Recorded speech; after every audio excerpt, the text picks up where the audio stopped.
Yes, what's good everybody? Nick Day is back here with the New York Giants rumors and news report, and we're going to give out a mini preview versus the Dallas Cowboys. Finally, after months and months of running through all this content, we have real, meaningful football on the menu this Sunday. The Giants open up their 2019 season against, once again, the Dallas Cowboys. We'll get to that in a little bit, but let's kick things off with the New York Giants front office. And yes, Dave Gettleman, the jury is still out if all these decisions that you've made over the last couple of years are gonna be validated, especially what you've done with this cap situation. Per Field Yates, the New York Giants, out of 32 teams in the National Football League, have the worst cap situation in the NFL. Yes, nobody is in a worse cap situation than the New York Giants. The Giants have about $34.5 million in dead cap space going into this season. So they basically have no room to make any additional moves, no trades, nothing unless the salaries match in exchange. With that being said, in 2020, the New York Giants are going to have a lot more cap space with some big names like Eli Manning coming off the books. Not really sure what they're going to do with him, especially if Daniel Jones is going to be the heir apparent. You won't need Eli Manning. The Giants are projected to have $60 million plus in cap space in 2020. Good for the 7th most in the entire National Football League. That is a big climb from dead last in the NFL. The 5 players that are accounting for the most dead cap space for the New York Giants in 2019 are not even on the roster, and that is what is killing this team. As we pull up, Odell Beckham Jr., $16 million against the cap, not with the New York Giants. Olivier Vernon, also with the Cleveland Browns. Damian Harrison, he is a $3.2 million dead cap hit. Patrick Omameh, $3 million, and former first-round pick Eli Apple, now with the Saints, is a $2.3 million cap hit. So the New York Giants, just to name a few of those guys, some of the bigger numbers of players that are not on the roster this year that are killing the New York Giants cap. The one thing that needs to happen for the New York Giants to be successful this year is the status of the 5 big uglies up front. The offensive line, as we pull up the graphic right now, the New York Giants offensive line reads as follows. From left tackle to right tackle, we got Nate Solder, Will Hernandez, John Halapio, Kevin Zeitler, and Mike Remmers. And the biggest issue with this team is the protection of the quarterback and to open up gaping holes for one Saquon Barkley, the Offensive Rookie of the Year in 2018. And here's the thing, the Cowboys defensive line has absolutely pummeled the New York Giants in their last couple of meetings, and in particular, DeMarcus Lawrence. DeMarcus Lawrence got a big contract extension late last year, and he really credited a lot of it to being able to play against Eli Manning. He has absolutely owned Eli Manning, and the Dallas Cowboys have actually owned the New York Giants in the trenches. In the last 2 games against Dallas, the Giants have given up 7 sacks, 6 of which came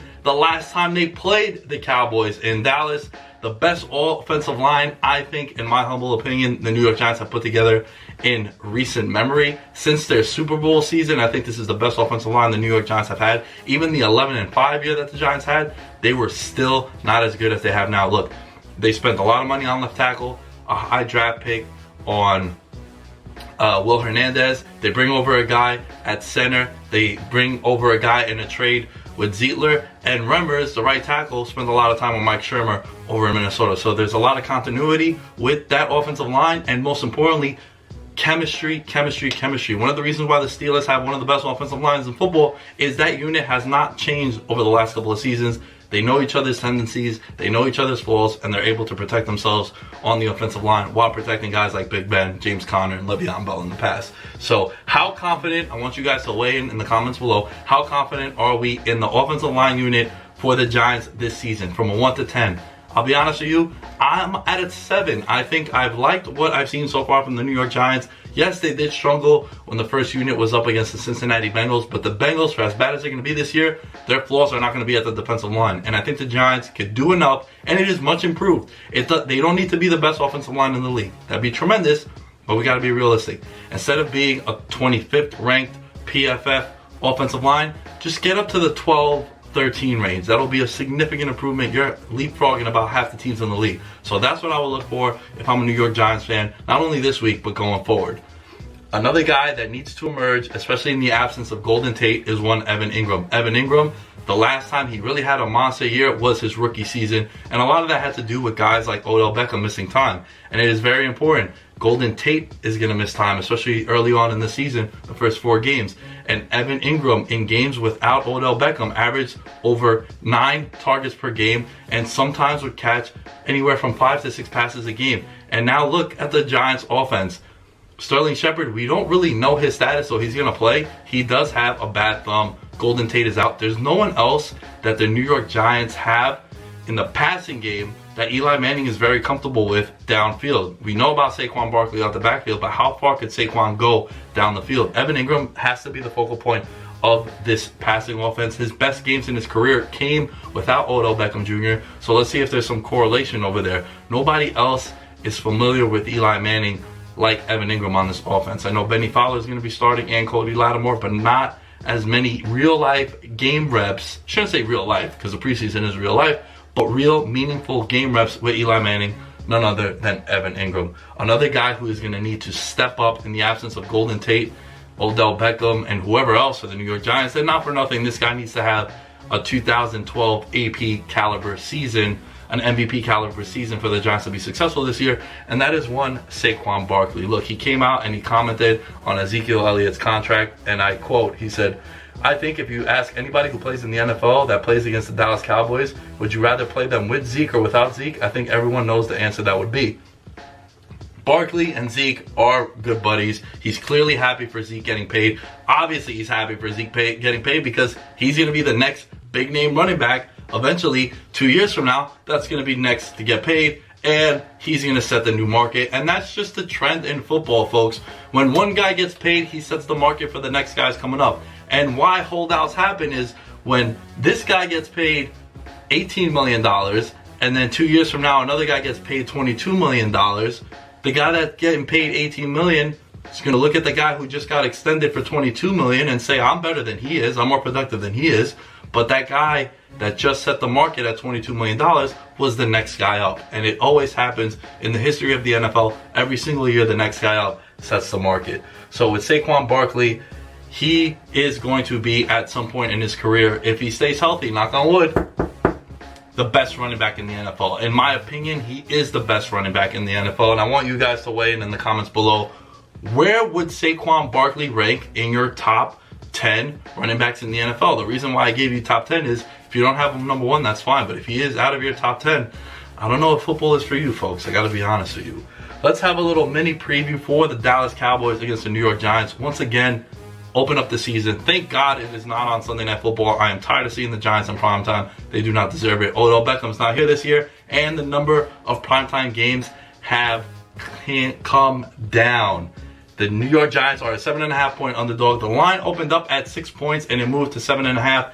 Prior to the Zeke Elliott signing, it was 7.5, and now it is still 7.5. The line hasn't moved since Zeke signed, and that goes to show you that he is not as valuable as people might think as someone like Dak Prescott is to this offense. Quarterbacks are the only players in the National Football League that move the needle being the point spread in sports books throughout the country. The point total sits at 45.5 points. Some betting trends and matchup trends the last couple of times the New York Giants have played.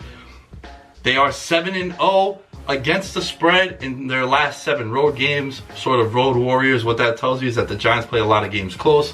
The Giants are 4-1-1 against the spread in their last 6 games against the NFC, though this is where it gets ugly if you are a fan of the New York Giants. 0-4 in their last 4 games against the Dallas Cowboys in Dallas. The Giants have not done well the last couple times they go into Jerry World. And if you remember, the first couple of games the Giants were going into the new Dallas Cowboys arena, Jerry World, the Giants had won a lot of their games to start off the season, the tenure there. So, and the over in these games, if you like the over in this game, the over in games in Dallas for the New York Giants is 7-3. So, as we get into this actual X's and O's preview of the video, here comes Ezekiel Elliott. He is back, and obviously it's going to be a big issue for the New York Giants, who are starting 9 players for the first time ever on their defense. These are guys that have not started in the past. Now, here you go. Here comes a division rival, and guess what? Zeke Elliott just got paid. Highest paid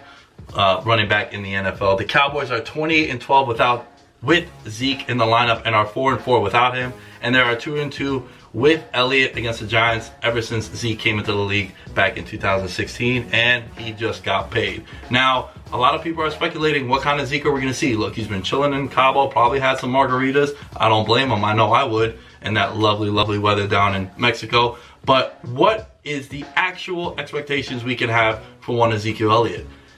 15 to 20 touches, 15 to 20 snaps. We don't know. This is a guy who's been chilling on the beach. I know he's been working out, but it's completely different when you're in camp, and then especially going into a game against a team that knows you really well. They know your tendencies. They know what you're best at. What the Cowboys are best at is running Zeke to the ground. How many touches can we realistically expect from Ezekiel Elliott after not having played meaningful football since January for him or being in camp? Weigh in and let me know. Another important matchup here is going to be Saquon Barkley against this Dallas Cowboy linebacking core. Dallas Cowboys probably have one of the best linebacking cores in the National Football League, and that is I'm excluding Sean Lee because his status is not as important as it once used to be. Van Der Esch, and you got Jalen Smith, who just got paid, and hats off to him because he had a gruesome injury in his last game with Notre Dame, and now that guy hustled, came back, dropped in the draft, but now he got paid as one of the top linebackers in the National Football League. It is no surprise what I'm about to say now, folks, but as Saquon Barkley goes, that's how the Giants go. He had a big catching performance versus the Dallas Cowboys last year because Eli Manning is and will be, going forward for the rest of his career, a check down king. The only time the Giants moved the ball against the Cowboys last year in Dallas was when he was dinking and dunking to Saquon Barkley. 2,028 yards from scrimmage and 15 touchdowns is what paved the way for Saquon Barkley to be the NFL's Offensive Rookie of the Year. And that is exactly the kind of season that he needs to have for the Giants to be competitive. If Saquon Barkley does not get over 2,000 scrimmage yards minimum, the Giants are not going to be a competitive football team unless Daniel Jones comes in, lights it up, and that is going to get me very, very excited. But on a serious note, the Giants are going to only go as far as Saquon Barkley goes, and that's why I mentioned earlier in the video that Saquon Barkley in 2019, hell, every single season he's with the New York Giants, he needs to have an AP caliber season from 2012 for the Giants to be competitive, because the weakness for the New York Giants, I think personally, is Eli Manning.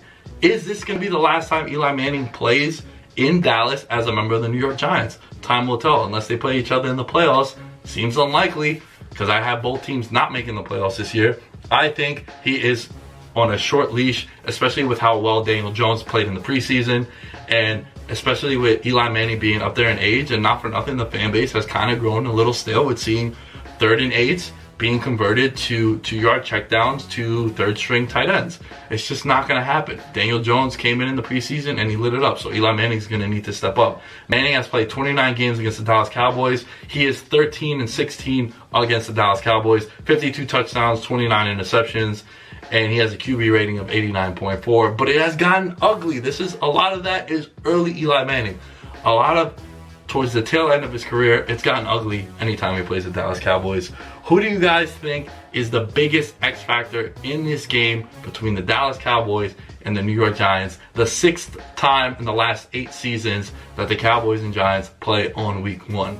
As far as I go, you can find me at The Lamb Show on all social media outlets. Check out my podcast, at Veterans Minimum, on Twitter. And I will catch you guys next time. Go G-Man, and hopefully it doesn't get ugly on Sunday.